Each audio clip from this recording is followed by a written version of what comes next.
தமிழக மக்கள் மழை காலங்களில் சென்னை வானிலை ஆய்வு மைய தகவல்களையும் தமிழ்நாடு வெதர்மேன் கூறும் தகவல்களையும் தான் அதிகம் நம்பியுள்ளனர். சென்னை வானிலை ஆய்வு மையத்தில் பல அதிகாரிகள் செய்யும் வேலைகளை தனி ஆளாக செய்து கொண்டிருக்கிறார் வானிலை ஆர்வலரான பிரதீப் ஜான். இவர்தான் தமிழ்நாடு வெதர்மேன் ஃபேஸ்புக் பக்கத்தின் அட்மின் நபர்.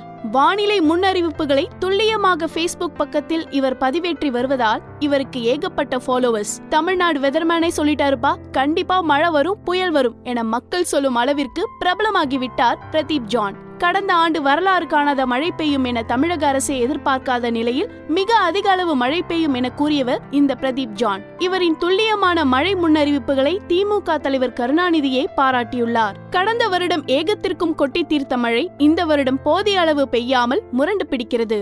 மழைக்காக தமிழக மக்கள் காத்து கொண்டிருக்கும் நிலையில் இந்த ஆண்டு வடகிழக்கு பருவமழை எப்படி இருக்கும் என பிரதீப் ஜானிடம் கேட்டோம். சென்னையை பொறுத்தவரை இதுவரை 30 முதல் 40 மில்லிமீட்டர் வரை மழை பெய்திருக்கிறது.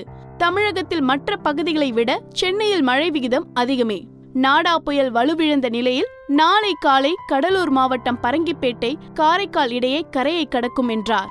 நாடா புயல் வலுவிழந்த நிலையில் டிசம்பர் 2ஆம் தேதி காலை கடலூர் மாவட்டம் பரங்கிப்பேட்டை முதல் காரைக்கால் இடையே கரையை கடக்கும் என்றார். 50 முதல் 60 கிலோமீட்டர் வேகத்திலான காற்று வீசக்கூடும். இன்று பெய்தது போல நாளையும் மிதமான மழையே பெய்யும். டிசம்பர் 3ஆம் தேதி வரை தமிழகத்தில் மழை பெய்யும். அதன் பிறகு மழை பெய்ய வாய்ப்பில்லை. அடுத்ததாக ஒரு புயல் உருவாகும். அந்த புயல் தமிழகத்தை விட்டு விலகி போவது போல தெரிகிறது. ஒருவேளை மீண்டும் உருவாகும் புயல் தமிழகம் நோக்கி வந்தால் நிச்சயம் மழை பெய்யும். கடந்த 200 வருடத்தில் இந்த ஆண்டுதான் தமிழகத்தில் குறைவான மழை பெய்திருக்கிறது. சென்னைக்கு இந்த ஆண்டுதான் 2வது குறைந்த மழை.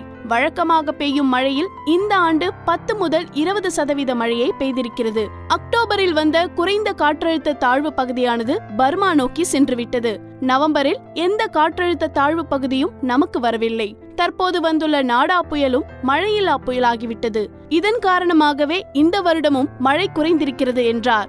நாடா புயலால் என்ன பாதிப்பு? தென்மேற்கு வங்கக்கடல் பகுதியில் நிலை கொண்டுள்ள நாடா புயல் வலுவிழந்து ஆழ்ந்த காற்றழுத்த தாழ்வு மண்டலமாக மாறியுள்ளது.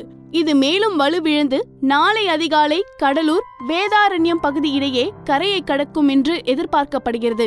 இந்த புயல் தற்போது புதுச்சேரி அருகே 210 கிலோமீட்டர் தொலைவில் மையம் கொண்டுள்ளது. இதனால் தமிழகம், புதுச்சேரியில் அநேக இடங்களில் மிதமான மழை நீடிக்கும் என சென்னை வானிலை ஆய்வு மைய இயக்குனர் பாலச்சந்திரன் தெரிவித்துள்ளார். மழையை நாம் எதிர்பார்க்கிறோம்.